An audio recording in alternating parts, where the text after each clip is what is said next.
আজ ভাই স্কুলে যাওয়ার পরে ঠিক 1 ঘন্টা পরেই আবার বাড়িতে ফিরে আসলো। ভাইয়ের সাথে একজন ম্যাডামও ছিল। উনি এসে আমাকে বললেন, আপনাকে আমার সাথে যেতে হবে, আপনাকে প্রিন্সিপাল স্যার ডেকে পাঠিয়েছেন। আমি ভাইয়ের দিকে তাকাতেই দেখলাম ভাই ঘাড়টা নিচু করে দাঁড়িয়ে আছে। আমি তো দেখেই বুঝতে পারলাম যে নিশ্চয়ই আজকে স্কুলে কোনো কাণ্ড ঘটিয়েছে। আমি ম্যাডামকে বললাম, আপনি একটু অপেক্ষা করেন, আমি এক্ষুনি আসছি। আমি ঘরে এসে সামান্য একটু মেকআপ করছিলাম, তখন ভাই এসে বলল, বাইরে আমার ম্যাডাম দাঁড়িয়ে আছে আর তুই ঘরে বসে মেকআপ করছিস। তারপর ভালো একটি ড্রেস পরে ম্যাডামের সাথে প্রিন্সিপালের অফিসে চলে গেলাম। সেখানে গিয়ে শুনলাম ভাই একটা চরম কাণ্ড ঘটিয়েছে। সেটা শোনার আগে তোমরা যারা আগের ভিডিওতে কমেন্ট করেছিলে তাদের নামগুলো বলছি শোনো। আসমা আক্তার, রত্না সাহা, ফারবি, মনতোষ মাঝি, তোমাদেরকে অসংখ্য ধন্যবাদ কমেন্ট করার জন্য। তারপর ভাই কি কাণ্ড ঘটিয়েছে শোনো। প্রিন্সিপাল স্যার বললেন, ক্লাস টিচার তোমার ভাইকে প্রশ্ন করেছিল, ধরে না তোমার কাছে 15টা কমলা লেবু আছে, 6টা কমলা সুনিতা, 4টা বিনিতা আর 5টা কমলা নির্মলাকে দিয়ে দিলে, তাহলে তোমার কাছে কয়টা থাকলো? তখন ভাই ক্লাসে সবার সামনে বলেছিল, আমার 3টা নতুন গার্লফ্রেন্ড থাকলো।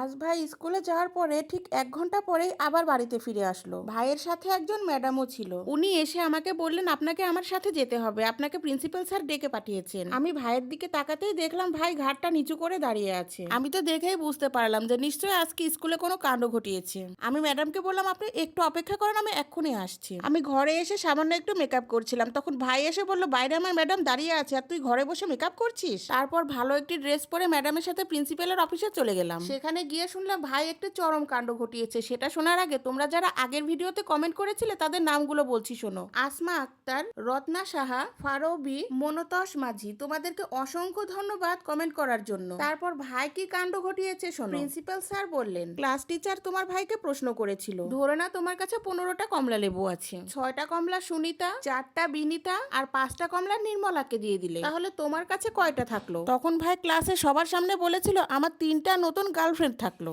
আজ ভাই স্কুলে যাওয়ার পরে ঠিক 1 ঘন্টা পরেই আবার বাড়িতে ফিরে আসলো। ভাইয়ের সাথে একজন ম্যাডামও ছিল। উনি এসে আমাকে বললেন, আপনাকে আমার সাথে যেতে হবে, আপনাকে প্রিন্সিপাল স্যার ডেকে পাঠিয়েছেন। আমি ভাইয়ের দিকে তাকাতেই দেখলাম ভাই ঘাড়টা নিচু করে দাঁড়িয়ে আছে। আমি তো দেখেই বুঝতে পারলাম যে নিশ্চয়ই আজকে স্কুলে কোনো কাণ্ড ঘটিয়েছে। আমি ম্যাডামকে বললাম, আপনি একটু অপেক্ষা করেন, আমি এক্ষুনি আসছি। আমি ঘরে এসে সামান্য একটু মেকআপ করছিলাম, তখন ভাই এসে বলল, বাইরে আমার ম্যাডাম দাঁড়িয়ে আছে আর তুই ঘরে বসে মেকআপ করছিস। তারপর ভালো একটি ড্রেস পরে ম্যাডামের সাথে প্রিন্সিপালের অফিসে চলে গেলাম। সেখানে গিয়ে শুনলাম ভাই একটা চরম কাণ্ড ঘটিয়েছে। সেটা শোনার আগে তোমরা যারা আগের ভিডিওতে কমেন্ট করেছিলে তাদের নামগুলো বলছি শোনো। আসমা আক্তার, রত্না সাহা, ফারবি, মনতোষ মাঝি, তোমাদেরকে অসংখ্য ধন্যবাদ কমেন্ট করার জন্য। তারপর ভাই কি কাণ্ড ঘটিয়েছে শোনো। প্রিন্সিপাল স্যার বললেন, ক্লাস টিচার তোমার ভাইকে প্রশ্ন করেছিল, ধরে না তোমার কাছে 15টা কমলা লেবু আছে, 6টা কমলা সুনিতা, 4টা বিনিতা আর 5টা কমলা নির্মলাকে দিয়ে দিলে, তাহলে তোমার কাছে কয়টা থাকলো? তখন ভাই ক্লাসে সবার সামনে বলেছিল, আমার 3টা নতুন গার্লফ্রেন্ড থাকলো।